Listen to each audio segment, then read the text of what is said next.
안녕하세요. 글로벌 리포트 장량입니다. 저는 오늘 버지니아의 한 와이너리 포도주 양조장에 나와 있는데요. 버지니아 와인의 역사는 미국의 3대 대통령인 토머스 제퍼슨 시대 1800년대 초반까지 거슬러 올라가는데요. 지금은 미국에서 5번째로 큰 와인 생산지이자 트래블 앤 레저 잡지가 선정한 세계의 와인 명소 5위에 선정될 만큼 유명해졌습니다. 구릉진 언덕과 평원이 펼쳐진 버지니아 북부와 중부 지역을 중심으로 200여 개가 넘는 소규모 와이너리들에서 생산되고 있는 버지니아 와인은 애호가들로부터 맛도 훌륭하다는 평을 받고 있는데요. 신대륙 와인으로 분류되는 캘리포니아, 호주, 남미 와인과 달리 버지니아의 덥고 습한 기후 특성으로 인해서 프랑스 와인, 그중에서도 특히 보르도 와인과 가장 흡사하다는 평가를 받는다고 합니다. 매주 말 이 와이너리에서는 음악회를 비롯해 다양한 행사가 열린다고 하니까요. 아담하고 고요한 언덕에서 포도주 한 잔과 함께 포도원을 거니는 것도 낭만 있는 가을을 보내는 좋은 방법일 것 같습니다. 와이너리에 따라 차이는 있겠지만 크리스마스와 추수감사절 그리고 새해 첫날을 제외하고 봄, 여름, 가을, 겨울 4계절 일주일 내내 방문하실 수 있습니다. 다양하고 깊이 있는 세계 소식 전해드리는 글로벌 리포트 지금 시작합니다.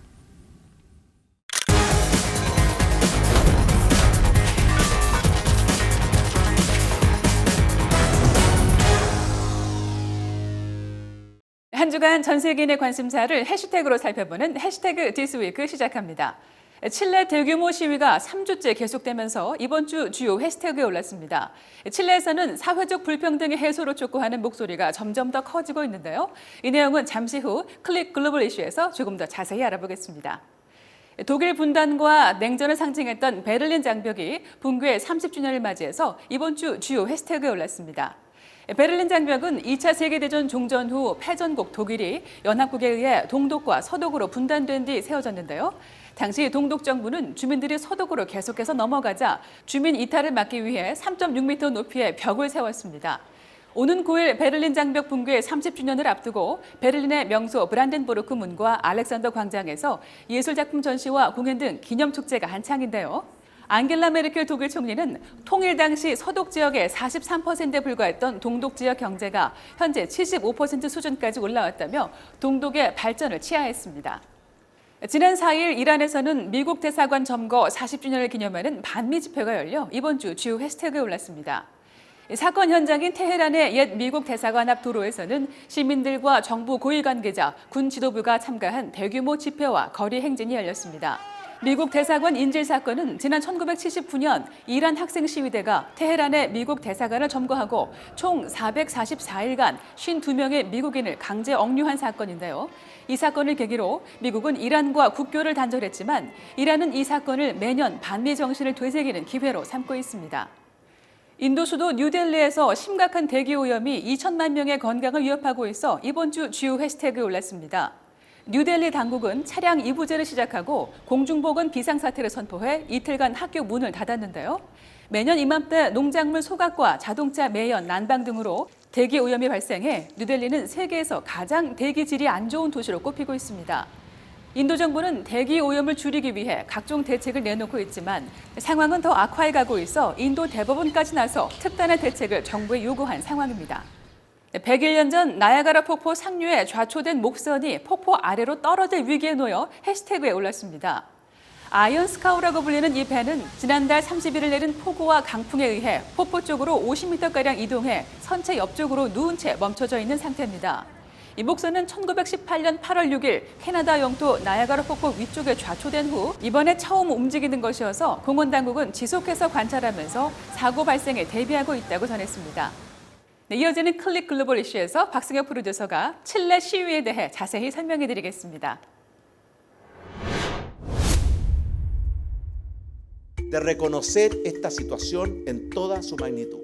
Esta situación de inequidad, de abuso, que ha significado una expresión genuina y auténtica de millones y millones de chilenos.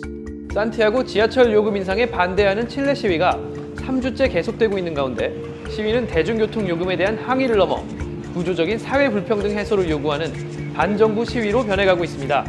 세바스티안 피니에라 대통령이 대국민 사과를 하고 주요 장관들을 교체하는 강수를 뒀지만 국민의 분노는 가라앉지 않고 있는데요. 일각에서는 1980년대에 마련된 헌법을 개헌해서 칠레가 새로 태어나야 한다는 주장까지 나옵니다. 클릭 글로벌 이슈 오늘은 4센트가 불러온 태풍, 칠레 대규모 시위 사태에 대해 살펴보겠습니다. 시위를 촉발한 것은 지난달 초 수도 산티아고의 지하철 요금을 기존 800페소에서 출퇴근 시간에 한해 830페소로 올린다는 발표였습니다. 인상액 30페소는 미국 돈으로 약 4센트 정도인데요. 산티아고 시민들은 이에 강하게 반발했습니다. 이런 상황에서 경제장관은 할증 요금이 싫으면 더 일찍 일어나서 할증 시간대를 피하면 되지 라고 말하고, 교통장관은 산티아고 지하철 요금은 저렴한 편이야 라고 말해 더욱 시민들의 분노를 자아냈는데요. 지난달 18일 산티아고 도심에서 대규모 항의 시위가 발생하면서 일부 시위대가 지하철역 발권기와 개찰구 등 시설을 파손하고 경찰 역시 물대포와 체류탄을 쏘는 등 강경 대응했습니다. El gobierno y los diferentes actores sociales tienen que escuchar el malestar del pueblo, porque al final todos estamos aquí por la desigualdad de un país gigante. 그런데 다음날 공개된 사진 한 장이 악화된 상황에 더욱 기름을 끼얹었습니다. 피녜라 대통령이 비상사태를 선포한 그날 밤 레스토랑에서 손자의 생일 잔치를 열어주고 있는 모습이었는데요. 이 사진을 본 칠레 국민들이 전국 각지에서 들고 일어났습니다. 25일 산티아고 이탈리아 광장에서 진행된 시민행진에는 100만 명 이상이 집결해 공정사회를 요구했는데요. 총 인구가 약 1,800만 명인 칠레에서 전체 국민의 5% 이상이 시위에 참여한 셈입니다. 깜짝 놀란 피녜라 대통령은 지하철 요금 인상안을 철회하는 것은 물론 향후 공정한 경제 정책을 약속했습니다. 이어 11월 중 개최 예정이었던 에이펙 정상회의와 12월로 예정된 UN 기후변화 당사국 총회 개최를 전격 취소한다고 발표했는데요. 무엇이 칠레 국민을 이토록 분노하게 만들었을까요? 정말로 지하철 요금 4센트가 올랐기 때문일까요? 그 배경에는 30년 가까이 지속되어 온 생활고와 불평등한 사회 구조가 있습니다. 사실 칠레는 중남미에서는 드물게 포퓰리즘 정책에 의존하지 않으면서 민주주의와 경제 성장이라는 두 마리 토끼를 다 잡아 역내 가장 성공적인 성장 모델로 평가받는 나라인데요. 1990년 민주화 이후 평화로운 정권 교체를 통해 정치적인 안정을 이뤘고, 마침 주 생산품인 구리가 화랑을 맞으면서 지난 30년간 놀라운 경제 성장을 이뤘습니다. 1인당 국민소득이 1990년 5,000달러에서 2017년 15,300달러로 3배나 상승했고, 빈곤층의 비율도 31%에서 6%로 확 떨어졌죠. 이러한 성장 덕분에 중남미에서는 멕시코에 이어 두 번째로 OECD 회원국이 되기도 했습니다. 그러나 조금 더 깊이 들여다보면 현실은 달랐습니다. 성장의 이면에는 결실이 고르게 분배되지 않아 대다수 국민의 불만과 사회 불신이 깊이 뿌리내린 겁니다. 2017년 UN 보고서에 따르면 칠레는 소득 최상위 1%가 전체 부의 33%를 가져가는 반면 하위 50%는 전체의 2%만을 차지해 OECD 국가 가운데 가장 소득 불평등이 심한 나라입니다. Populations that are fed up and angry, especially with socioeconomic conditions, corruption, inequalities, and the general widening gap between the rich and the poor. 칠레 통계국에 따르면 노동인구의 50%는 한 달에 약 40만 페소, 미국 돈으로 550달러 이하를 버는데요. 이들은 대개 주거비가 저렴한 산티아고 외곽에 살기 때문에 월급에서 대중교통 요금이 차지하는 비중이 20%에 달한다고 합니다. 그러니 교통요금을 단돈 몇 푼만 인상해도 서민들이 느끼는 타격은 매우 클 수밖에 없죠. 즉 30페소는 기폭제였을 뿐 시위를 촉발한 원인은 30년 동안 쌓인 불평등에 대한 불만이었던 겁니다. Queremos niños felices que tengan tiempo para jugar, familias que puedan compartir, adultos que puedan realmente tener un júbilo de su vida. Eso necesitamos, por eso marchamos. 칠레 소득 불평등의 뿌리는 1970년대로 거슬러 올라갑니다. 1973년 군사 쿠데타로 집권한 아우구스토 피노체트 정권은 전임 살바도르 아이엔데 대통령의 막시스트 정부와 반대로 강력한 신자유주의 경제 정책을 도입합니다. 피노체트는 항공, 철도, 전력 등 기간 산업은 물론 의료, 교육, 연금까지도 대거 민영화했는데요. 정책 초기에는 투자 자본이 밀려와 한동안 고도 성장이 가능했지만 필연적으로 물가와 주민 생활비가 가파르게 오르는 부작용이 나타났죠. 소규모의 기업인과 엘리트 관료층이 성장의 열매를 독점한 반면 서민들은 생활고에 허덕였습니다. 지금도 칠레의 대학 등록금은 세계에서 제일 높은 편이며 전기세, 수도세 등 기본 생활비는 남미에서 가장 높지만 칠레 정부의 재정 지출은 OECD 최하위 수준입니다. 민영 병원은 치료비가 너무 비싸 대부분 국민은 포화 상태인 국립병원을 이용하는 실정인데요.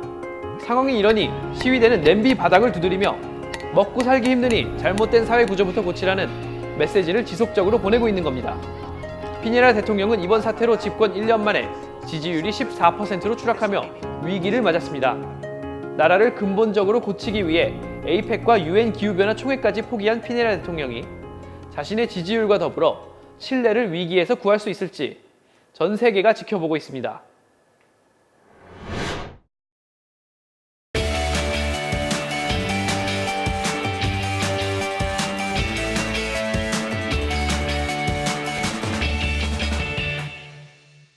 진솔한 이야기를 통해서 미국 사회의 변화, 지역의 역사, 그리고 다양한 삶과 문화를 소개해드리는 글로벌 리포트 아메리칸 테일 시간입니다. 현장의 생생함을 전해줄 이은신 프로듀서와 함께합니다. 안녕하세요. 안녕하세요. 네, 오늘은 또 어떤 이야기를 소개해 주실 건가요? 네, 중앙아시아 투르크계 유목민족인 위구르족이라고 들어보셨을 텐데요. 오늘은 이곳 워싱턴 DC에서 식당을 경영하는 위구르족 이민자의 이야기를 통해 그들의 문화를 한번 알아보려 합니다. 네, 위구르족은 중국 중앙정부하고 갈등을 빚고 있는 것으로 잘 알려져 있는데요. 위구르족의 문화, 특히 음식 문화는 좀 생소하죠? 네, 맞아요. 위구르족은 중국 신장 위구르 자치구에 가장 많이 살고 있지만 카자흐스탄, 터키 등 중앙아시아에도 널리 분포해 있는데요. 저는 이번에 위구르 레스토랑 주인이자 셰프인 나임 잔 씨가 직접 추천하는 메뉴를 맛보며 그의 이민 이야기, 위구르족의 역사에 대해 한번 들어봤습니다. 네, 자 그럼 현장 함께 만나보시면서 글로벌 리포트 다음 이 시간에 인사드리겠습니다. Before 1940, used to call Eastern Turkestan. It's between Russia and China. After 1940s, they call our country Xinjiang. So we are Uyghur Turks. So our language is, we call Uyghur, more than 3,000-year-old language. We have like more than 10, 11 ethnic groups, and every group they have own special foods. And of course they have some, adopted from some China because we are 1,000 years living by the China. And some is from, because the border of India, some spices come from India, the border of Russia. So it's a kind of mix and match, but we have our own ethnic foods. Is a lot of kind. Kebab and manta and lagman, which is Chinese called lamian. Now you try samsa. Sure. Flour, we add a little bit oil to make it soft. Very interesting. When you look at it, it's almost like a dessert, but it's not. There's a Yeah. surprise inside, and it's beef. Yeah. Back home, they make with the lamb and lots of lamb fat. I see. So my parents born in Eastern Turkestan, Kashigar city. When my father migrated 1949 from the communist, crossed the border and came to Pakistan. Born and raised in Pakistan. I never lived in Xinjiang, but my family, my uncles, my aunt, all lived there. 1984, first time I traveled, and I saw my relatives, my brothers and sisters, and my niece and nephews, and I was very happy, and it's a beautiful country. I do see the Chinese influences in the food, but I think it's definitely really different than, I guess, traditional Chinese food. I had the yellow coat spicy noodles. It was my first time trying Uyghur food, and the noodles reminded me more of the Chinese food I've had, and the kebabs definitely remind me more of Middle Eastern food. When you move from one place to other place and you start from zero, and you don't know the culture, you don't know the system. First year, I struggle a lot. I work here in gas stations. Another problem was I was not alone with my 2 children and my wife. But our goal was here to live, to do something, our own business. This country have a lot of opportunity if you work and do the right way, right thing, and you get succeed.